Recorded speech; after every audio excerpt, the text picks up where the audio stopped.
वहीं RJD leader Manoj Jha ने भी इंतखाबी मंशूर को लेकर बीजेपी ने अपने रद्देमल का इजहार किया है।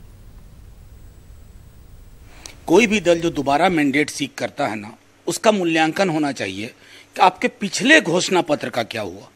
आपराधिक चुप्पी है अमित शाह जी की, राजनाथ सिंह जी की और नरेंद्र मोदी जी की।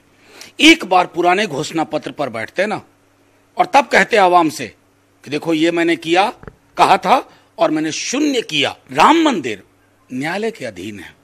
प्रतिबद्धता जिनकी होती है ना राम के प्रति, वो आस्तीन पे लेके नहीं चलते हैं राम को।